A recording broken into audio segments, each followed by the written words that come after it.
então. Então, eu vou fazer uma oração, tá? Para a gente começar.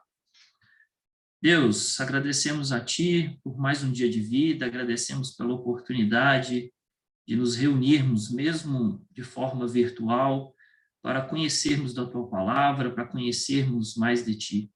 Pedimos que o Teu Santo Espírito possa falar a cada coração, que o Senhor edifique, Deus, as vidas, cada vida nessa manhã, e que o Senhor seja glorificado, Deus. Em nome de Jesus eu te peço. Amém.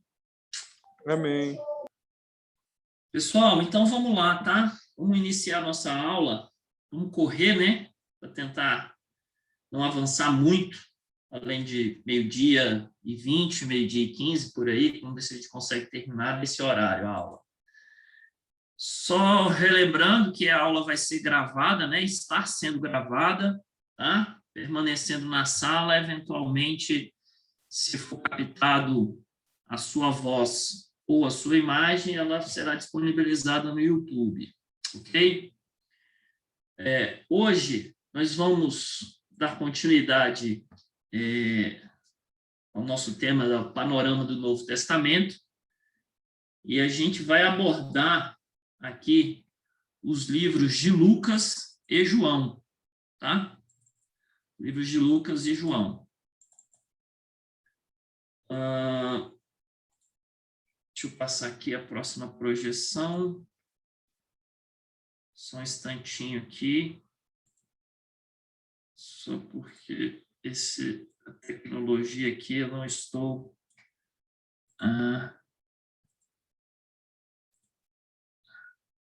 Então tá. Vamos lá. Autor. O autor do livro de Lucas é o próprio pessoa chamado Lucas, o médico que foi por muito tempo companheiro do apóstolo Paulo, tá?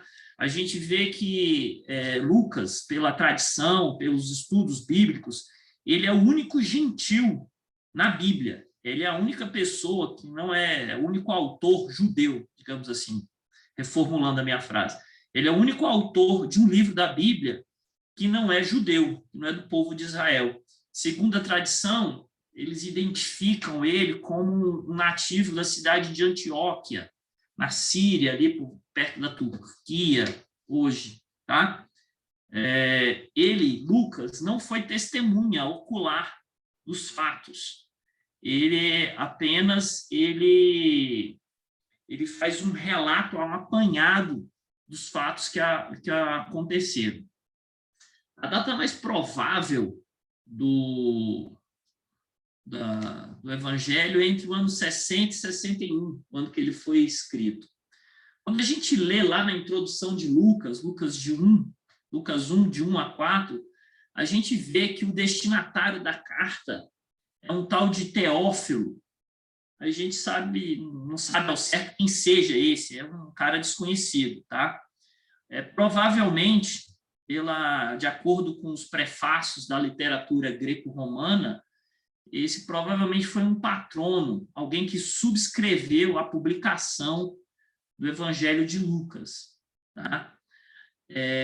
Essa referência lá, que a gente encontra lá em Lucas 1, ou em Lucas 2, que é o excelentíssimo Teófilo. Isso remete que ele provavelmente era um dignatário da corte romana, alguém que frequentava o palácio do imperador, alguma coisa assim, que provavelmente era convertido a Cristo, né?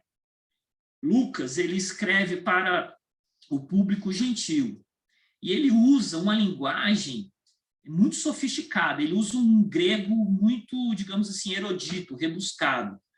Ele foi um pesquisador exato, um historiador convincente, né? E Lucas, ele relata os acontecimentos da vida de Jesus. É importante aqui reforçar que ele não foi testemunha ocular dos fatos. Ele se vale de várias fontes, de várias testemunhas oculares, de vários testemunhos para compilar o evangelho dele, né, o evangelho de Lucas. No Evangelho de Lucas, a gente vê que a palavra filho do homem, ele surge praticamente 26 vezes. O que a gente extrai desse título, Filho do Homem, é que a intenção é demonstrar a humanidade de Jesus, né? Jesus como filho do homem, aquele que se aproxima do Deus Todo-Poderoso e recebe uma autoridade universal. A gente vê esse título lá no livro de Daniel, tá? E esse título ressalta o mistério da encarnação, o fato de que Cristo é ao mesmo tempo divino e humano, né? É importante dizer também que, ao reconhecer que compilou o seu relato a partir de várias fontes existentes na época, o Lucas não estava desprezando a inspiração divina da sua obra. O processo de inspiração das escrituras, ele nunca se sobrepõe à personalidade, o vocabulário e o estilo dos autores da escritura. Tá? A pesquisa que Lucas fez, ela foi orquestrada... Todo mundo que está lá, ó. Ela foi planejada pela providência divina. Em seus escritos, Lucas ele foi movido pelo Espírito Santo. É um relato infalivelmente verdadeiro, tá? Do Evangelho. O Evangelho ele tem uma ênfase na compaixão e na salvação. Por isso que a gente seria uma chave, né, para a gente entender melhor o Evangelho de Lucas, a gente perceber que ele dá sempre essa ênfase à compaixão e à salvação. Ele inclui todo tipo de pessoas marginalizadas que a religião tradicional colocava de fora, né? Ele apresenta Jesus como um grande médico. Lucas ele mostra a interação de Jesus com publicanos, mulheres, crianças, gentis, os samaritanos, né? Os marginalizados da sociedade, eles ganham, entendeu, foco no Evangelho de Lucas. A ênfase também que Lucas dá às mulheres é particularmente significativa. Desde o relato do nascimento, né, da natividade, a gente vê Maria, Isabel, Ana, a profetisa, né, nos capítulos iniciais 1 e 2. E até os acontecimentos da manhã da ressurreição, né, que foram as mulheres, né, que primeiro tiveram notícia da ressurreição de Jesus. E a visão geral do livro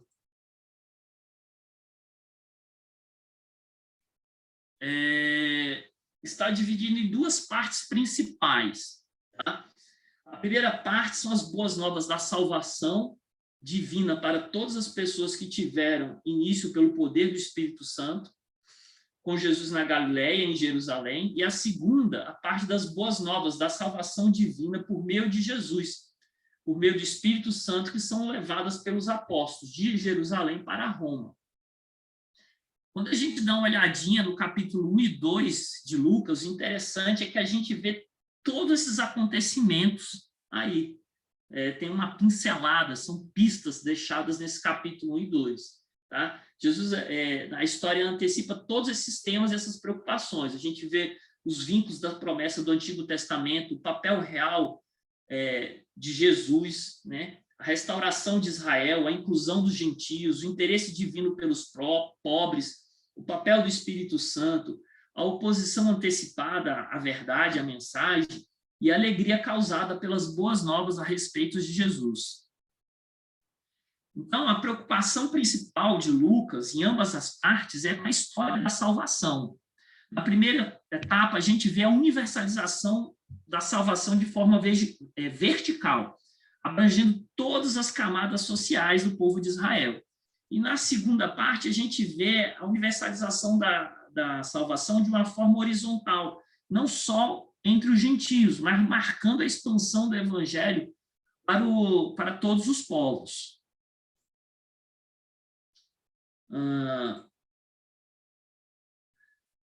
Em Lucas, a gente vê Jesus orando várias vezes, né? Os pontos principais e chaves do livro de Lucas, a gente sempre vê o ensino da oração. Tá? Além disso, a salvação como boas novas aos pobres. Essa questão social é muito marcante no livro de Lucas. Tá? Alguma dúvida aí? Alguém tem alguma pergunta, alguma consideração? Tá tudo tranquilo, né? Então, vamos seguir em frente.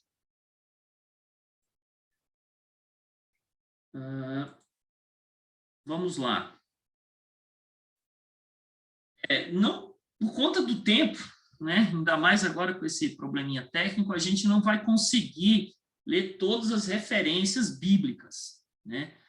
Infelizmente, a gente vai dar um passeio bem rápido sobre o livro de Lucas. A gente vai dar uma pincelada, né? Usando uma gíria aí, um rolé sobre o livro de Lucas. No prólogo, a gente vê o prefácio de Lucas, né? O autor descreve a razão da sua narrativa e faz menção às testemunhas oculares. Eu peço para vocês darem uma lidinha, principalmente no capítulo 1 de Lucas, em casa, que vocês vão, 1 e 2, vocês vão ver muitas coisas interessantes. Realmente, a questão do tempo seria, se não tivesse problema, a gente leria, né? E no capítulo 1 de 5, a partir do versículo 5, do capítulo 2, até o versículo 52, a gente vê o anúncio do nascimento de Jesus, o Messias, né? A gente vê Lucas vinculando a história de Jesus a história de Israel. A gente vê o nascimento de João Batista, né? A história de Isabel e João. E isso, de uma certa forma, acaba ecoando na história de Ana, mãe de Samuel. Samuel foi o profeta que ungiu Davi. Lá no início também do nascimento de Jesus e da apresentação de Jesus, nos capítulos iniciais, a gente vê que todas as pessoas envolvidas são pobres de Israel. Jesus nasce numa manjedoura, o nascimento é anunciado por pastores humildes. Na purificação de Jesus, né, que as pessoas iam apresentar, né, os pais iam apresentar as crianças no templo, ele foi oferecido o sacrifício mais singelo, que era das pombinhas, né? E uma viúva profetiza sobre Jesus. Mais adiante, a gente vê a preparação... Mais adiante, a gente vê a preparação de Jesus para o ministério. João Batista aponta a vinda do Messias, tem a questão do batismo com o Espírito Santo. O Espírito Santo leva Jesus ao deserto para ser tentado. Em seguida, a gente começa a ver o ministério de Jesus na Galileia, uma série de narrativas curtas que ilustram o ministério de Jesus. Tá? Mais para frente, a gente vai ver as boas novas em Nazaré, em Cafarnaum, Jesus visitando uma sinagoga, Jesus expulsando demônios e curando enfermos. No capítulo 5 até o 6, versículo 11, a gente vê a missão de Jesus, o chamado dos primeiros discípulos, o direito de Jesus perdoar os pecados, e aqui começa a ter as controvérsias com os fariseus, né? Porque como um homem pode perdoar pecados? O hábito de Jesus comer com pecadores, a inobservância do jejum por parte dos discípulos de Jesus e, de certa forma, as transgressões, né, em relação às regras do sábado. Em seguida, a gente vai ver no capítulo 6, no início do capítulo 6, que Jesus institui seus discípulos, ele nomeia os 12, e aí a gente começa a ver o ensinamento de Jesus sobre o discipulado. Jesus falando sobre cuidar dos pobres, dos humildes, todos aqueles que são perseguidos por causa do nome de Jesus e que serão perseguidos por causa do nome de Jesus. Jesus começa a falar sobre o amor e o não julgamento e a obediência.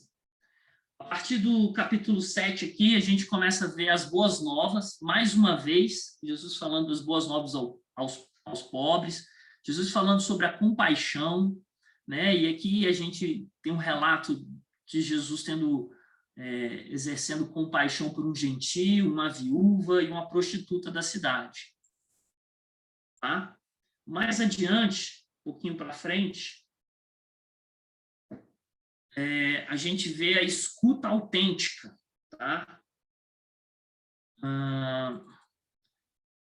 Jesus começa a se revelar um mestre das palavras, com o objetivo de enfatizar a escuta autêntica, a escuta, aquela escuta que a gente ouve, entende, compreende e segue, né? Temos histórias de milagres demonstrando o poder de Jesus, a criação, os demônios, a morte e a impureza. No capítulo 9, nós temos a identidade de Jesus e dos discípulos, né? Quer dizer, aqui o discipulado autêntico, desculpe. Jesus enviando os 12 para o ministério.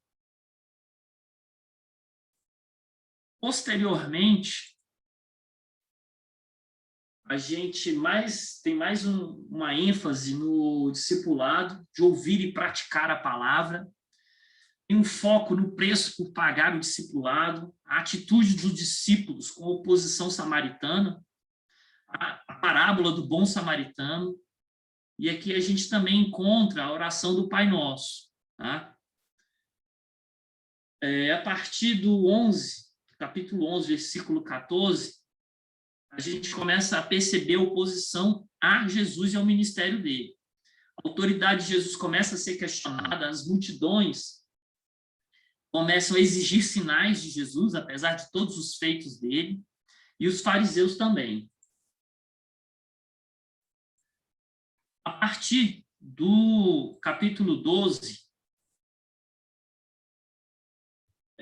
versículo 1, a gente vê novamente mais a questão do discipulado, Jesus falando sobre não correr atrás das riquezas, mas estar contente com o que se tem, demonstrar generosidade para com os pobres. A partir do capítulo 13, 10, a gente vê Jesus na oposição ao fariseísmo, tá? Jesus entra em controvérsia demonstrando compaixão no sábado. A gente começa também a ver o conflito de Jesus com os fariseus, a atitude dos fariseus para com os pobres, que era diferente da atitude de Jesus para com os pobres, a atitude dos fariseus em relação ao dinheiro, né, que era totalmente diferente da atitude de Jesus em relação ao dinheiro. Aqui a gente observa a parábola do filho pródigo, né, que são duas visões opostas de Deus. A visão de Jesus passa é uma visão de um Deus de misericórdia e de perdão, e a visão do fariseu era uma visão de um Deus extremamente legalista e punitivo, né?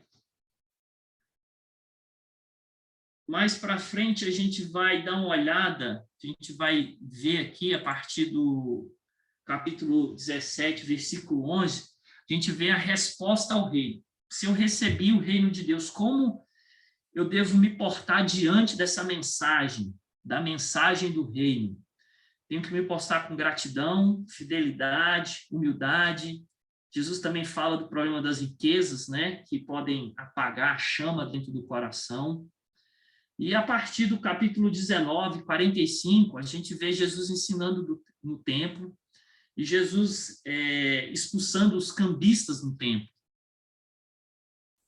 Por fim, nesse breve passeio, nessa breve pincelada no livro de Lucas, a gente vê no capítulo 22, 1, o julgamento e a morte de Jesus. A gente vê Jesus perante 3 tribunais diferentes, né? Jesus perante o Sinédrio, Jesus perante Herodes, Jesus perante Pilatos, né? Lucas certifica-se que Jesus nada fez para merecer a morte. A gente vê isso bem quando a gente lê esse relato de Lucas lá, no capítulo 22, ali até o capítulo 23, versículo 56. E a partir do capítulo 24, a gente vê a justificação e a exaltação de Jesus. Aqui é a mais longa narrativa sobre a ressurreição de Jesus nos 4 evangelhos, tá? Gente, essa é uma passagem bem rápida sobre o Evangelho de Lucas. Eu queria saber de vocês, que se vocês sabem aí informar, quais são as passagens que estão apenas no livro de Lucas e não estão em nenhum outro livro dos Evangelhos? Alguém sabe chutar algum aí?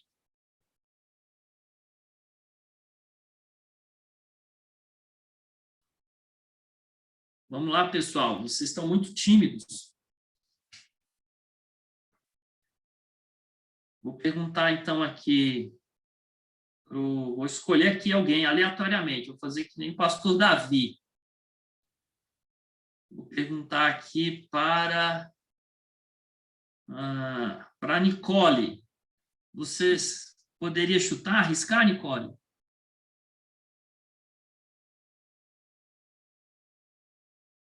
Eu acho que a Nicole não está me ouvindo. Para o Arthur e Yasmin, vocês têm alguma ideia de qual passagem que está só no livro de Lucas e não está em nenhum outro livro dos 4 evangelhos? A Nicole respondeu no chat, professor. No chat? Desculpa, Nicole. É porque o professor aqui não tem muita habilidade com tecnologia e eu não consegui enxergar aqui o chat. Eu e o Arthur, a gente estava pensando aqui, mas a gente não sabe. Eu li faz pouco tempo, mas eu não lembro. Tá. Obrigado, Yasmin. Eu não sei se eu vou conseguir aqui achar. Deixa eu ver se eu consigo abrir aqui o chat para me ver. Eu não consegui ver o chat da Nicole. Eu só disse que eu não sabia também. Tá. Obrigado, Nicole. Desculpa, tá? Eu que peço desculpa, eu não consegui identificar aqui a sua manifestação, tá? Relaxa. Então, vamos lá. São essas aqui, ó. Passagens que aparecem só no Evangelho de Lucas. São os eventos que precedem o nascimento de João Batista e Jesus, né? Aquela história da Ana, de Isabel, a mãe de João Batista, que não podia ter filhos, né? Algumas cenas da infância de Jesus. Herodes prende João Batista, essa prisão está ali só no Evangelho de Lucas. O povo de Nazaré rejeita Jesus. Os primeiros discípulos são chamados. Essa passagem também a gente só encontra no livro de Lucas. O filho de uma viúva é ressuscitado, né? Uma mulher unge os pés de Jesus. Algumas mulheres ministram a Cristo. Eventos e ensinamentos de milagres durante os meses que precedem a morte de Jesus. Aqui a gente vai perceber que alguns milagres e alguns eventos só estão registrados no Evangelho de Lucas. Cristo se hospeda na casa de Zaqueu e Jesus é julgado por Herodes. Então, aqui, o Evangelho de Lucas, ele, em relação aos outros, eu não vou dizer que ele é o mais completo. A gente vai ver até por que a gente não pode dizer que ele é o mais completo. Mas ele é um evangelho que traz muitas informações e muitos detalhes. Ok? Eu queria deixar aqui para vocês que é importante a gente entender que os evangelhos, eles não são biografias no sentido moderno da palavra, né? Hoje em dia a gente compra uma biografia de uma personalidade e a gente fica sabendo de tudo, da infância, dos gostos pessoais, as preferências, do que a pessoa gosta de comer, onde que a pessoa gosta de passear, de tudo. Essa não é a intenção do evangelho, é um gênero literário que nem existia à época. Essa extensão dessa biografia, dessa forma que a gente tem hoje, tão rica e tão detalhada, a gente pode dizer que nem existia à época uma biografia nesse sentido, tá? Mas, na verdade, a intenção dos evangelhos, a pretensão é que eles tragam com exatidão eventos históricos e apresentem detalhes importantes da vida de Jesus. Tá? Ele tem um escopo, um objetivo teológico e apologético. Ele quer apresentar Jesus, fornecer respostas às questões sobre a vida e o mistério de Jesus, bem como fortalecer e trazer segurança para os cristãos a respeito da sua fé. Essa é o grande, digamos assim, o evangelho, os objetivos do evangelho. E eu queria também dizer para vocês, também que é um ponto importante, que quando a gente compara as narrativas entre os evangelhos, a gente percebe que existe uma diferença entre essas narrativas. E isso em si não é um problema, tá? Porque o excesso de consistência, normalmente, ele traz tanta dúvida quanto a falta de consistência. Se a gente for fazer um estudo sobre a questão de testemunhos, de descoberta da verdade, se você for fazer até um trabalho de campo mais empírico, parar para perguntar se você conhecer um delegado de polícia, um juiz, você vai ver que se um testemunho é de duas pessoas, é extremamente igual, e sobre até fatos rebuscados e complexos, aquilo soa ruim, né? Parece haver verdade naquilo. Porque o normal é que as pessoas tenham pontos de vista diferentes e percebam o mesmo fato, a mesma situação de forma distinta, né? Então, os 4 evangelhos, eles acabam descrevendo a vida de Jesus de diferentes perspectivas. Ainda assim, independente dessas perspectivas, os estudiosos da Bíblia, aqueles que se debruçam sobre o estudo profundo das Escrituras, ele se surpreende com a consistência dos relatos do Evangelho e com a mensagem de Cristo. Tá? A gente percebe isso, eu trouxe aqui um exemplo para vocês.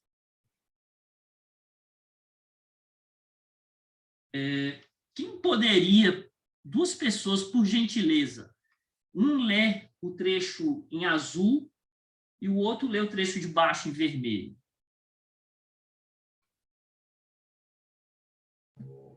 Posso ler o azul? Ok, agradeço. E no primeiro dia da festa dos pães ázimos, chegaram os discípulos, junto de Jesus, dizendo: Onde queres que façamos os preparativos para comeres a Páscoa? E ele disse: Ide à cidade a um certo homem, e dizei-lhe: Mestre diz, o meu tempo está próximo. Em tua casa celebrarei a Páscoa com meus discípulos. Muito obrigado. Agora, outro voluntário para ler em vermelho, por favor.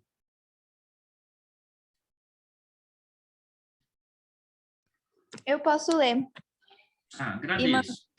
E mandou a Pedro e a João, dizendo: Ide, preparai-nos a Páscoa para que a comamos. E eles lhe perguntaram: Onde queres que a preparemos? E ele lhes disse: Eis que, quando entrardes na cidade, encontrareis um homem levando um cântaro de água. Segui-o até a casa em que ele entrar. E direis ao pai de família da casa: O mestre te diz: Onde está o aposento em que hei de comer a Páscoa com os meus discípulos? Muito obrigado. Então, gente, como vocês perceberam aí, os textos, eles se referem ao mesmo evento, mas eles não são idênticos, há diferenças, e essas diferenças dão credibilidade à informação.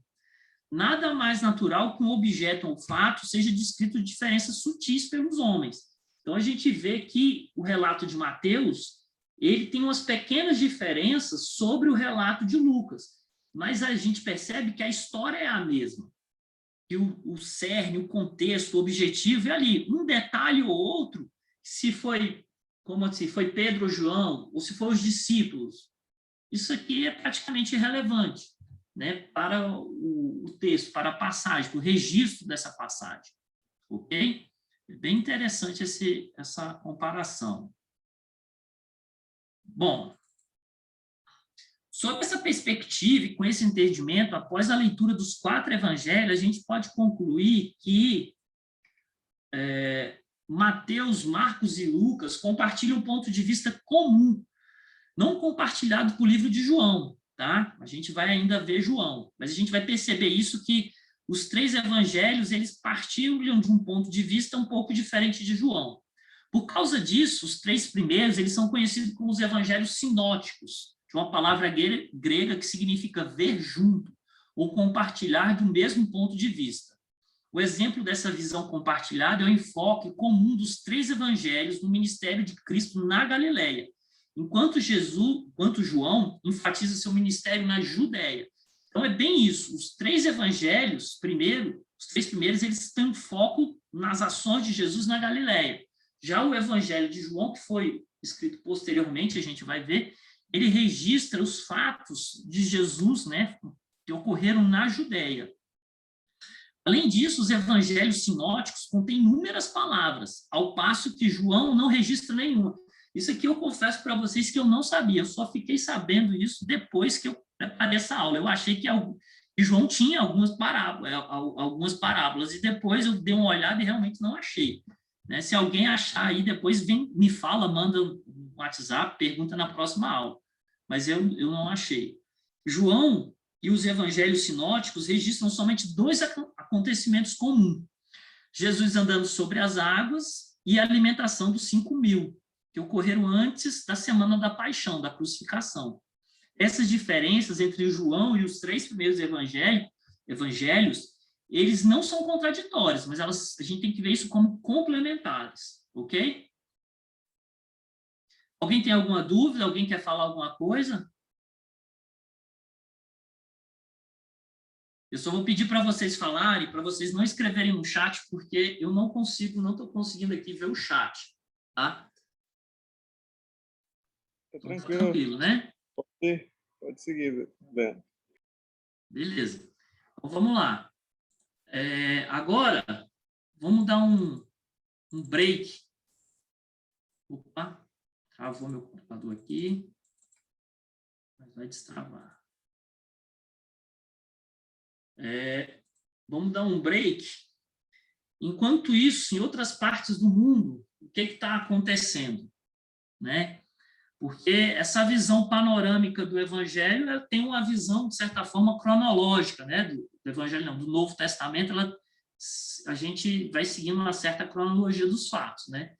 E a história, paralelamente, está acontecendo. Quem, com base nessas figuras aí, pode me dizer o que estaria acontecendo no mundo? Quem arrisca?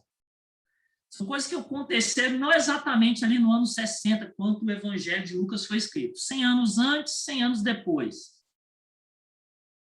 Alguém quer arriscar aí?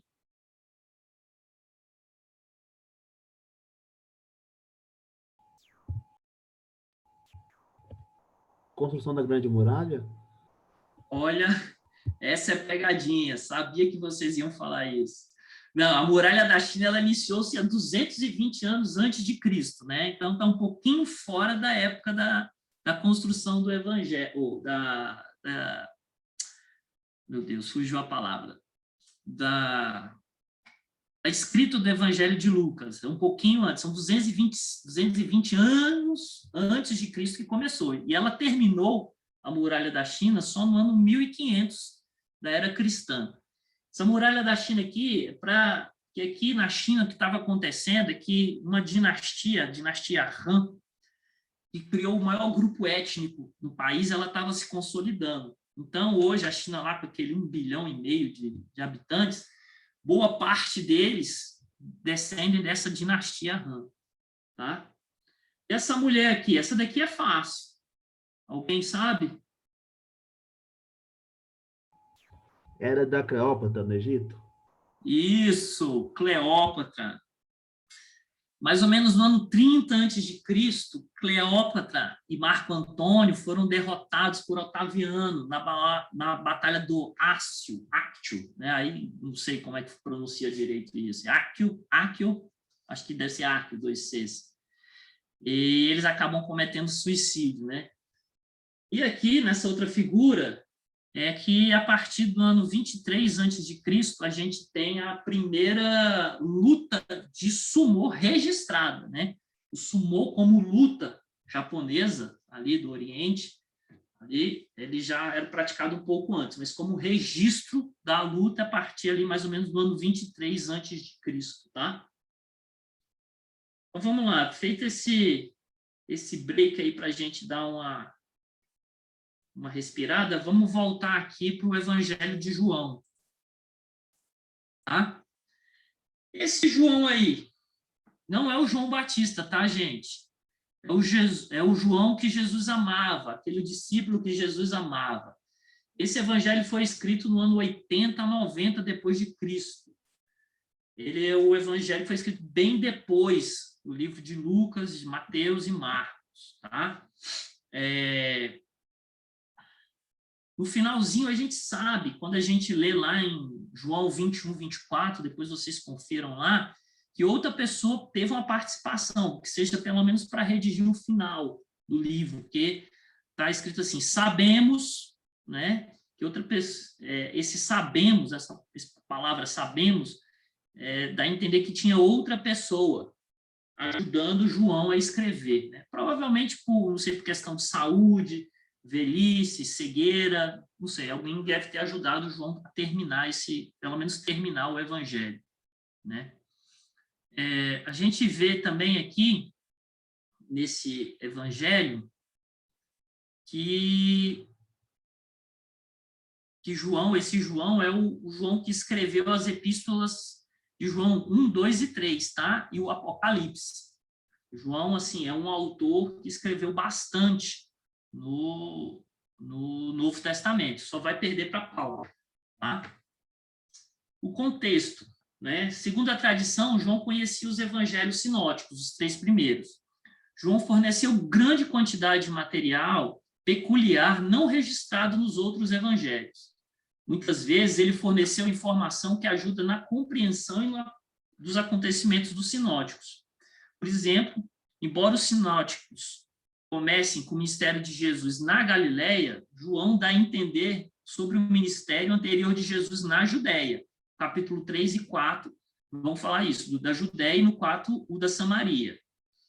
O Evangelho de João é o único entre os 4 evangelhos que tem uma afirmação precisa sobre o propósito do autor, né? Lá no capítulo 20, do versículo 30 a 31, a gente vai ver que ele declara, esses foram escritos, o meu evangelho, o evangelho de João foi escrito para que vocês creiam que Jesus é o Cristo, o Filho de Deus, e crendo, tenham vida em seu nome. A gente observa 2 propósitos no evangelho de Jesus, no evangelho de João. Primeiro, o propósito evangelístico, converter os não crentes, e apologético. Apologético é defender a verdade, explicar a verdade e defender a verdade. A palavra crer aparece aproximadamente 100 vezes no evangelho de João, enquanto nos outros evangelhos aparece cerca de 50 vezes, ok? A ênfase do evangelho de João é a seguinte: Jesus é o Messias, o Filho de Deus, em sua encarnação e crucificação. Ele revelou o amor de Deus e redimiu a humanidade. A gente vê discipulado como um significado de permanecer na videira e dar fruto. Tem a questão do Espírito Santo, que será dado ao povo de Cristo como continuação da sua obra. Aqui, no Evangelho de João, a gente vai ver que Jesus promete o Consolador, né, que é o Espírito Santo. E uma visão geral do livro seria essa: a encarnação não é um ato, senão a palavra, o verbo encarnado de Deus, presente com Deus desde o princípio, o responsável pela criação. Lá, a gente vai ver que a encarnação, a palavra, o Deus que era antes do mundo, foi crucificado, que é o Cordeiro de Deus, perfeito para tirar o pecado do mundo. A gente vai ver que João está preocupado em demonstrar que Jesus é o Filho de Deus. Ele é o Messias, cumprindo toda a esperança judaica, tá? Ele apresenta Jesus como o Salvador do mundo.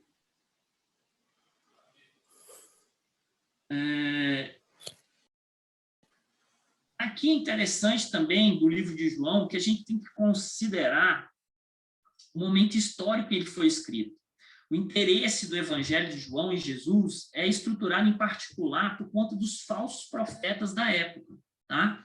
Lembra que o Evangelho de João foi escrito cerca do ano 80 a 90, tá?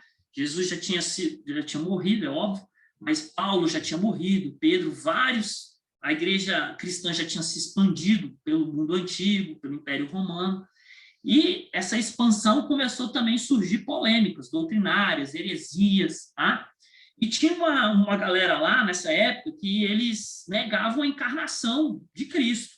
Eles achavam que Jesus era apenas um espírito, tá?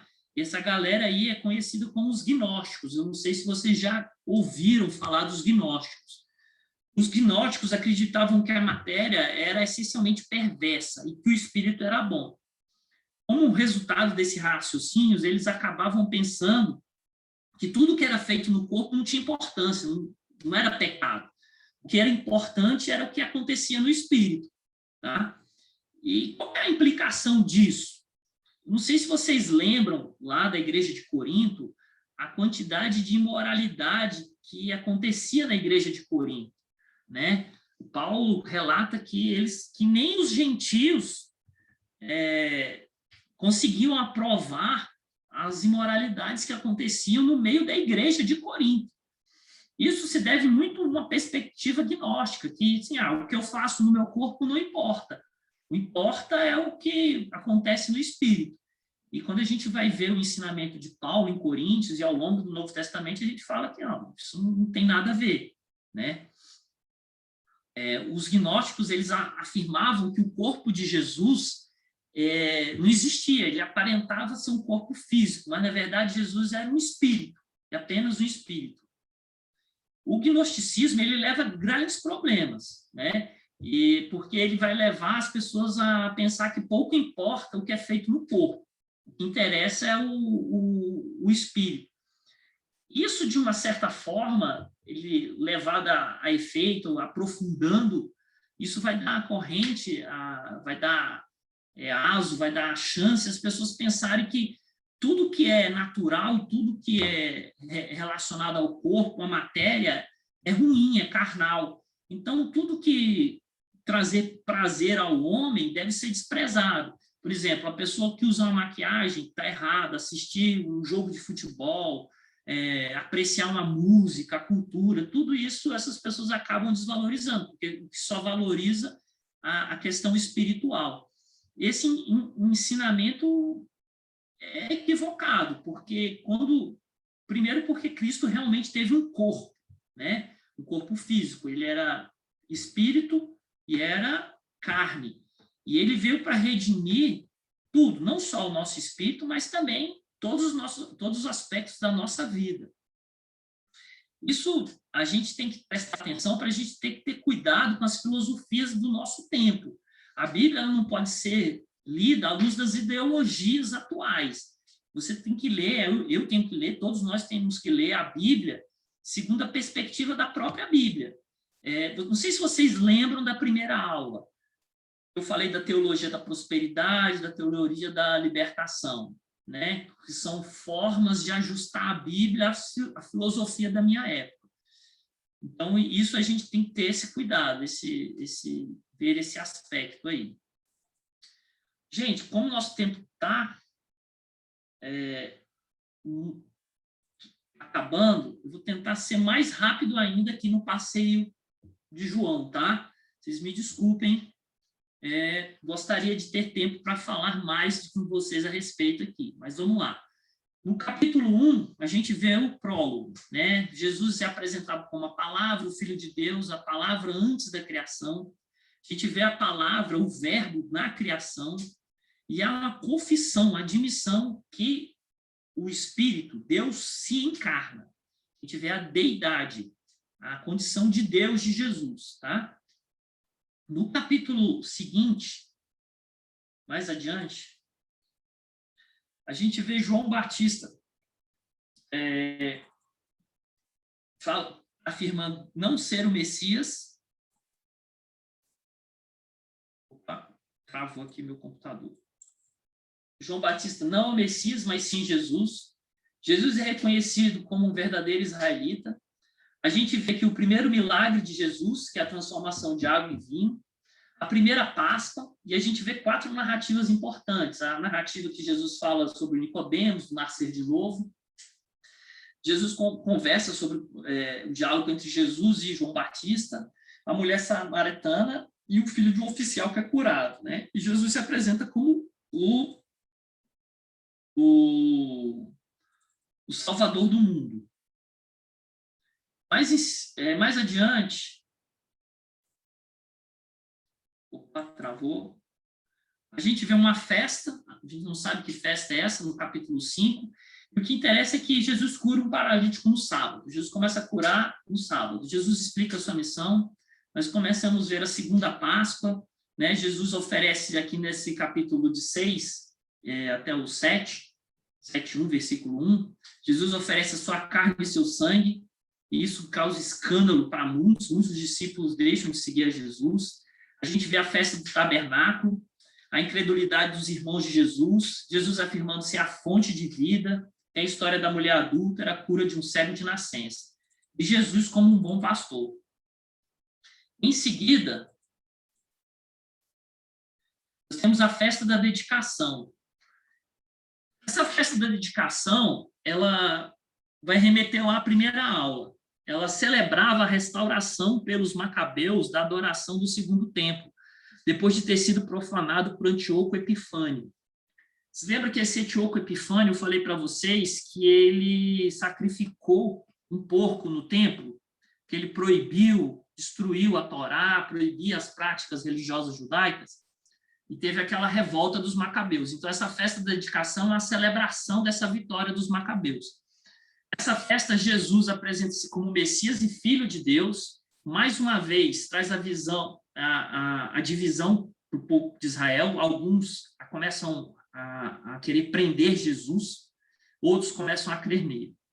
Depois a gente tem um prelúdio da Páscoa final, aqui a gente vai encontrar no capítulo 11 e até o 12, versículo 36, a ressurreição de Lázaro e a entrada de Jesus, triunfal de Jesus em Jerusalém.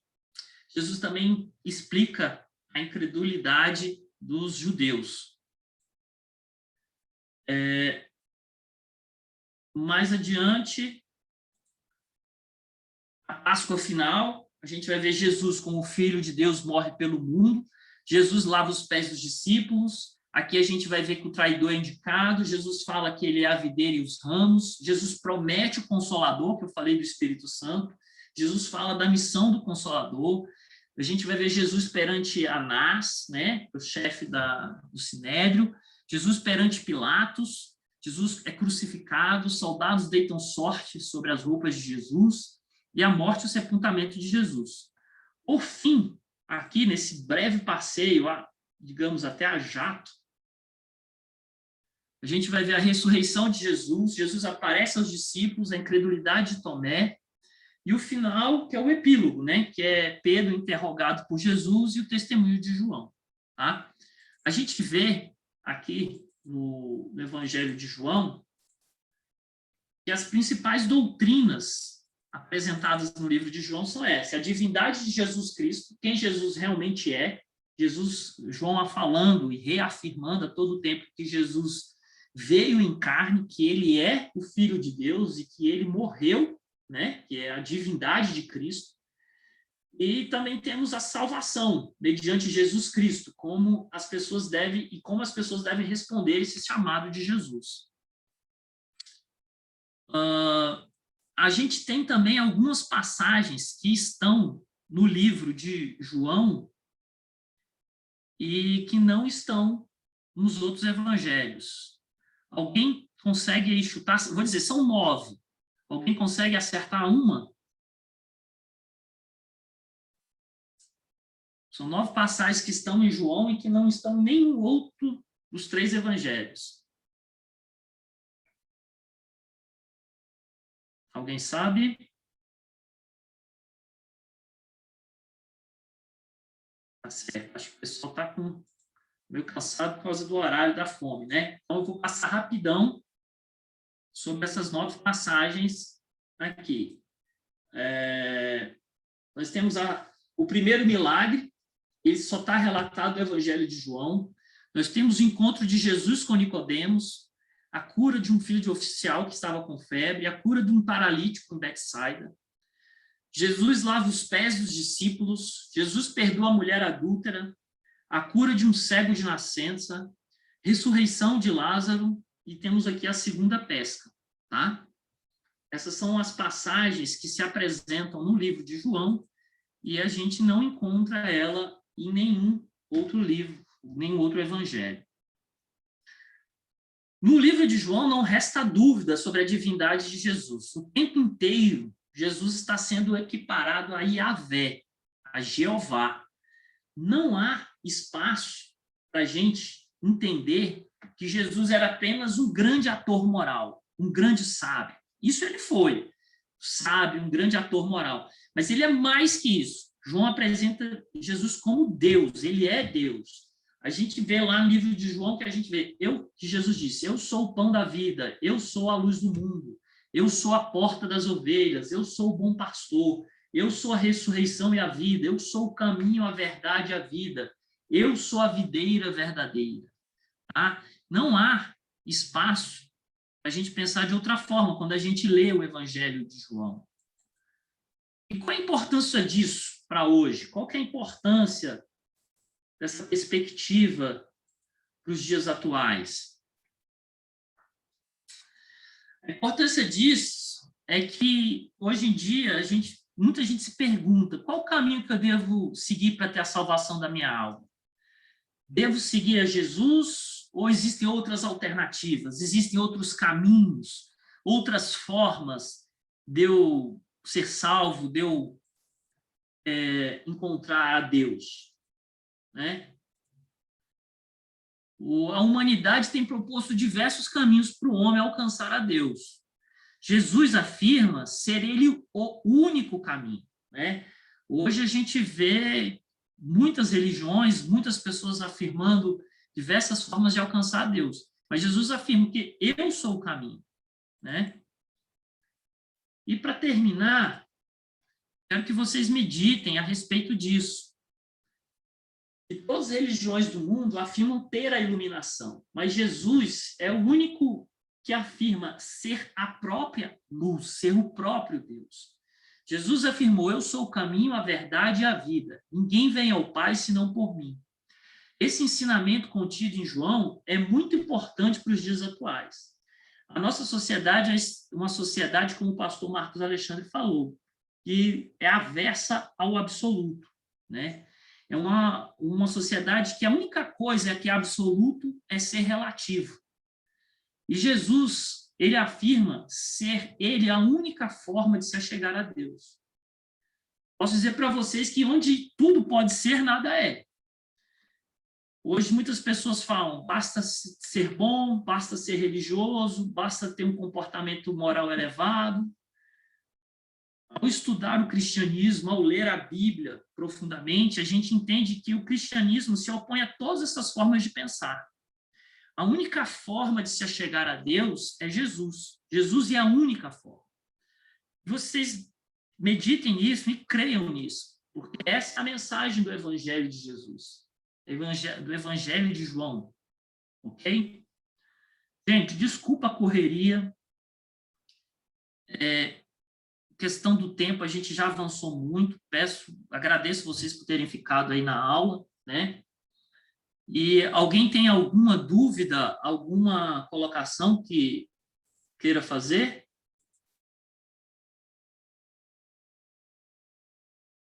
Não? Gente, muito obrigado. Por favor, façam a avaliação da aula, avaliação do professor. Não deixem de fazer, porque isso é importante para a EBD, é importante para o departamento, para a gente estar sempre melhorando, se aperfeiçoando, tá?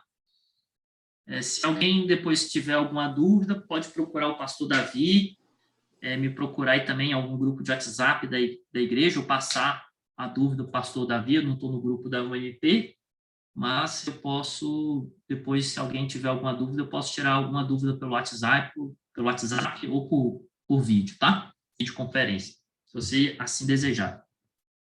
Muito obrigado e tenham um bom domingo. Deus abençoe a todos.